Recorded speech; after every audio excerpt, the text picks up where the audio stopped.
रामकृष्ण हरी. पावसाळा सुरू झाला म्हणजे सगळ्यांना ओढ लागते ती पावसाची. आणि मग कुठून पाऊस सुरू होईल, किती तारखेला सुरू होईल, अशा प्रकारचं कुतूहल, जिज्ञासा साधारणतः सगळ्यांनाच निर्माण होते. आणि मग त्या संबंधाने हवामानाचे अंदाज देणारे हवामान तज्ज्ञ, हवामान शास्त्रज्ञ, हवामान विशारद असे अनेक त्या प्रकारचे सल्ले देतात. यूट्यूबचा हा काळ आहे आणि त्याच्यामुळं अभिव्यक्त होण्याचं खूप चांगलं साधन मिळालं. छान आहे. परंतु फक्त एकच आहे त्याच्यामध्ये की ज्याला माहिती द्यायची त्याने खूप चांगला अभ्यास करायला पाहिजे. जर योग्य प्रकारे अभ्यास केलेला असेल तर चांगली माहिती दिल्या जाते आणि ऐकणारे जे माणसं आहेत त्यांनाही योग्य असं मार्गदर्शन होतं, माहिती मिळते. पण बहुतेक लोकांकडं मोबाईल आहे, सांगण्यासाठी काही नाही आहे, परंतु बोलत राहतात. परंतु सोडून द्या त्यांचं. परंतु या काळामध्ये अनेक शास्त्रज्ञ समोर येतात आणि मग प्रत्येकाने सांगतात की किती तारखेला पाऊस येणार आहे, पाऊस कुठपर्यंत आला आहे. आता बरेच तर असेच आहे की ज्या केरळपासून पावसाची सुरुवात होते त्या केरळमध्ये जाऊनच त्या पावसाचा पाठलाग जवळपास करताय. खरं तर असं आहे की या पावसांचा पाठलाग करणे, मान्सूनचा पाठलाग करणे म्हणजे एखाद्या हवेचा पाठलाग केल्याप्रमाणे. आणि हवेचा पाठलाग कोण करू शकतो, परंतु हे माणसं प्रयत्न करतात की जाऊन हवेचा पाठलाग करावा, मान्सूनचा पाठलाग करावा. आणि मग आपापल्या परीनं ते लोकांना हवामानाचा अंदाज देतात. आणि त्यामध्ये खरं तर असं आहे की तो अंदाज देत असताना तो नकारात्मक जास्त देता येईल का, हा प्रयत्न जास्त होतो. कारण आजच्या काळामध्ये प्रसिद्ध होण्याचं ते सूत्रच आहे की तुम्ही जर सुसंगत बोलत असाल, व्यवस्थित बोलत असाल तर ते तेवढं व्हायरल होत नाही, प्रसिद्ध होत नाही. परंतु नकारात्मक बोलत असाल तर ते जास्तीत जास्त लोकांना आवडतं म्हणल्यापेक्षा ते आकर्षक वाटतं.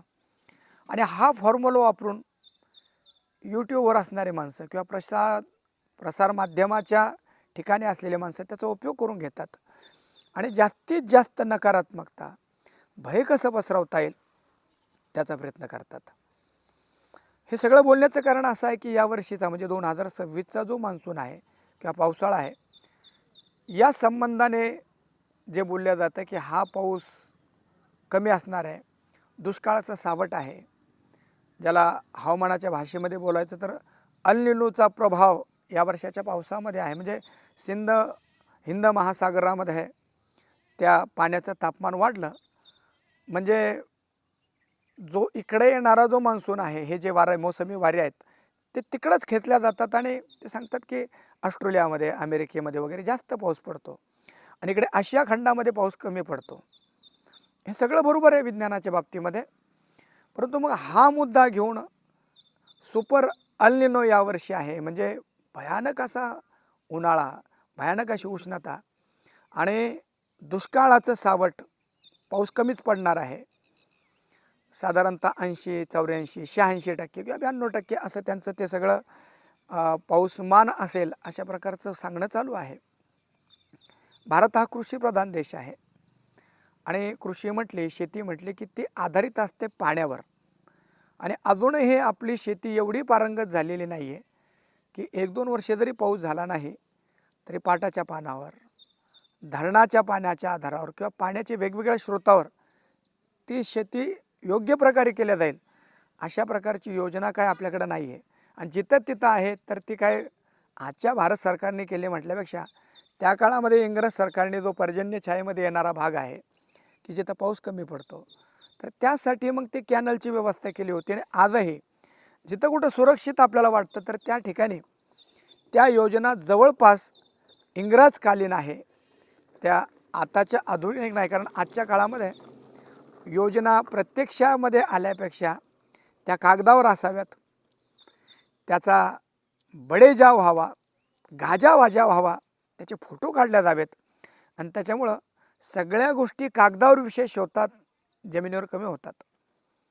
आणि म्हणून आपला देश हा कृषीप्रधान जरी असला तरी पाण्याच्या ज्या योजना आहेत, जलसिंचनाच्या ज्या योजना आहेत त्या पाहिजे तशा झालेल्या नाही. आणि म्हणून आजही 50 ते 60% जी शेती आपली आहेत ती पावसावर अवलंबून आहे. जर पाऊस व्यवस्थित झाला तर ती जमीन चांगली होईल. पाऊस जर व्यवस्थित झाला नाही तर त्या शेतीचं काही खरं नाही, येऊ शकत नाही. आणि म्हणून पावसाळ्याच्या अगोदरच शहाण्या माणसांचं लक्ष लागून राहतं की पाऊस कसा असेल यावर्षी. शहाणा माणूस जर असेल तर तो आकाशाकडं डोकं लावून पाहतो की ढगांची गर्दी कशी आहे, ढगांची दाटी झाली आहे का. एक मात्र खरं आहे की यावर्षी पावसाचं जे वातावरण आहे ते वातावरण आहे तसं बनत नाही आहे. आज 2 जून आहे आणि या दिवशी 2 जूनला सुद्धा आपण बघू शकता की आकाश हे निरभ्र आहे. कुठलेही ढग, एक ढगसुद्धा आपल्याला आकाशामध्ये दिसत नाही आहे. आणि सकाळचे आता साधारणतः 8:30 वाजले, परंतु 8:30 वाजताच इतकं भयानक ऊन आहे की ते दुपारच्या 2-3 वाजता आहे. म्हणजे पूर्वीच्या काळामध्ये 2-3 वाजताही जे ऊन लागणार नाही ते 8 वाजताच आपल्याला ते ऊन लागतं आहे. अंगामधले ऊर्जा जवळपास निघून जाते सकाळी सकाळीच. तर हा सगळा आपलाच पराक्रम आहे की आधुनिकतेच्या नावाखाली नुसते सिमेंटांचे जंगल आपण निर्माण केलेत. POP घरांची चालली, सिमेंटांची घरं चाललेत, तळावर तळं चाललेत. परंतु हे घरं खरोखरच शरीराला आरोग्यकारक आहे का. तर जे घरं आम्ही बनवले ते घरं दिवसा थांबू देत नाहीत आणि रात्री आग ओकतायला लागतात. म्हणून नुसते डेकोरेशनसाठी घरं जे करून ठेवले आपण तेही सुखाला कारण नाही, फक्त लोकांना दिसावेत आणि लोकांना दाखवता यावं की एवढं मोठं घर मी बांधलं आणि 50 लाख रुपये 1 कोटी रुपये त्याच्यामध्ये घातले, एवढंच आहे.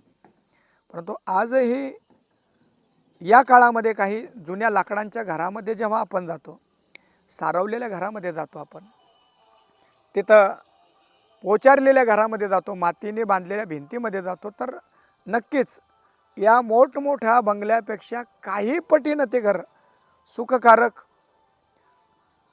तिथली उष्णता कमी आहे आणि त्या घरामध्ये उष्णतेचं प्रमाण कमी असल्यामुळं त्या घरांमध्ये साधा फॅन जरी चालू असला तरी ते सुखकारक होतं. अर्थात ते लाकडाची घरं जी आहेत तर ती या सिमेंटाच्या घरापेक्षा, बंगल्यापेक्षा नक्की चांगलं आहे.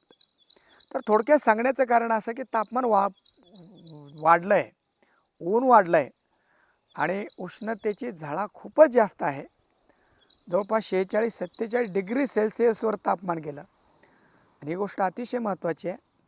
ज्या गोष्टी अतिशय महत्त्वाच्या तिकडे लक्ष नाही माणसांचं, आणि ज्या गोष्टी निरर्थक आहे, डीजेंचे आवाज जोरजोरात चालले आहेत, भयानक अशी इव्हेंट बाहेर लोकांना दिखावटीसाठी काही कामं करायचेत, एवढंच चाललं आहे.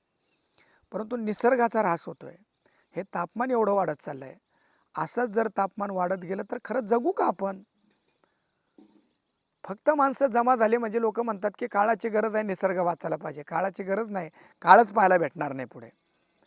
म्हणून हा काळ आपल्याला जर पुढं पाहायचा असेल तर तो विचार करावा लागेल, निसर्ग वाचवावे लागेल, हा प्रयत्न करावा लागेल. तर एकूण हा सगळा विचार करण्याचं कारण एवढंच आहे की पावसाळा जवळ आला की हवामान तज्ज्ञ, हवामानशास्त्रज्ञ आपल्या हवामानाचे अंदाज सांगतात. तसे याही वर्षी आणि मागील काही 2-5 वर्षामध्ये हवामान तज्ज्ञाची एवढी संख्या वाढली की माणसं कमी ना हवामान तज्ज्ञ जास्त असं झालं आहे. तर अधिकृत सरकार मायबाप तर उदासीनच असतात त्या बोलण्यामध्ये. ते जेव्हा वातावरणाची माहिती देतात तर कोणीतरी असा माणूस बसून देतात की त्याला हिंदी नीट येत नाही, मराठी नीट येत नाही, इंग्लिश बोलत असताना त्या इंग्लिशवर सुद्धा कुठल्या तरी दक्षिणीय भाषेचा एक प्रभाव असतो, काय बोलतो कळत नाही. म्हणून सरकारी हवामान सांगणारी माणसं एवढे उदासीन की त्यांना पाहिल्यानंतर वाटतं की वर्षानुवर्षाचा दुष्काळच पडेल किंवा आहे की काय. आणि मग बाकीचे जे वातावरण सांगणारे, तापमान सांगणारे किंवा हवामानाचा अंदाज देणारे माणसं ते एवढे उत्साही आहेत की जणू पाय सगळं वातावरण, सगळा मान्सून त्यांनी ताब्यात घेतला, अशा प्रकारचे ते माणसं बोलतात. म्हणजे या दिवशी एवढा पाऊस पडणार आहे, इतक्या निश्चयाने ते बोलतात की जणू काही त्या वरुण देवतेनं, जाऊ त्या देव तुम्ही मानत नसाल, परंतु त्या ढगांनी कानात येऊन त्यांच्या सांगितलं की बरोबर एवढा पाऊस पडणार आहे. आणि योगायोगाने जर ते त्यांचं खरं झालं की मग परत सांगतात की मी म्हणलो होतो ना की मी जो अंदाज दिला होता तोच अंदाज खरा ठरला आणि बाकीच्यांचा खोटा कसा ठरला.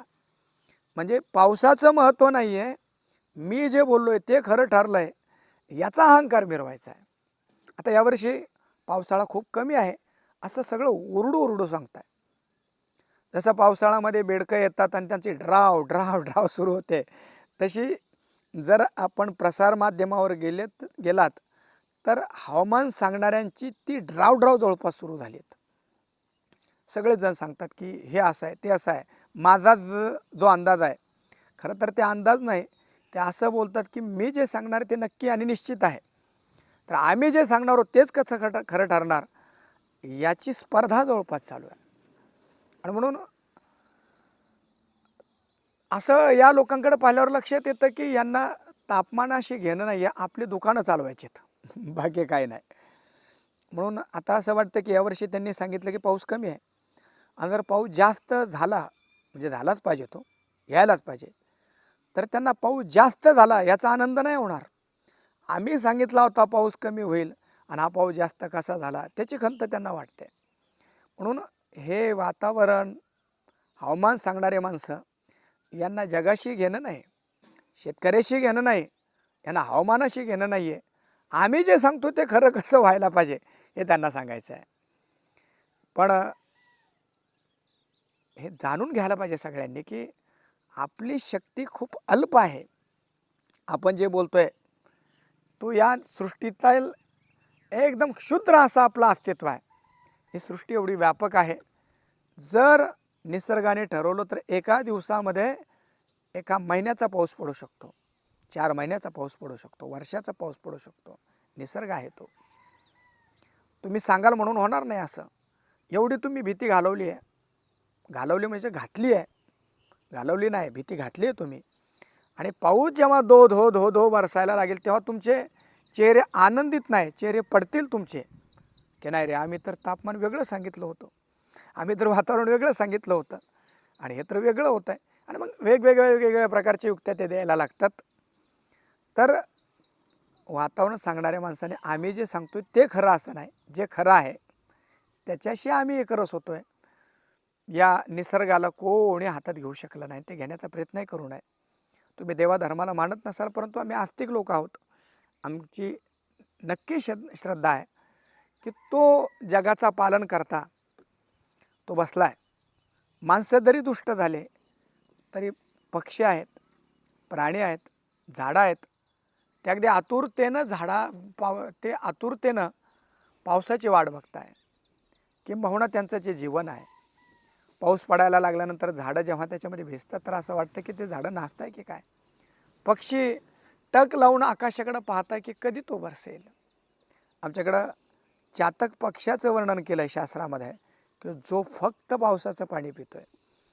म्हणून तुमच्या आमच्या दुष्टतेसाठी नाही पडणार एखाद्या पाऊस, पण आमच्या बाजूला हे चिवचिव करणारे पक्षी आहेत, झाडं आहेत, वेगवेगळे प्राणी आहेत, त्यांच्यासाठी नक्की पाऊस पडेल. आणि तो या सगळ्या जगाचा चालक मालक विचार करेल की जाऊ द्या, माणसं दुष्ट झाले असतील परंतु या प्राण्यांचा गुन्हा नाही, आणि त्यांच्यासाठी पाऊस बरसेल आणि त्याचा फायदा आम्हालाही होईल. पण आम्ही जागृत व्हायला पाहिजे की ही निसर्ग देवता, याला आम्ही संगोपित करायला पाहिजे. निसर्ग वाचला तर आपण वाचू. आपल्या ह्या बेताल वागण्याचा परिणाम पुढच्या पिढ्यांना भोगावं लागेल. म्हणून नुसतं आधुनिकतेकडे नाही तर आपल्या मूळ विचाराकडे मागे फिरायला आपण पाहिजे आणि निसर्गाचं संवर्धन नक्की व्हायला पाहिजे. धन्यवाद. रामकृष्ण हरी.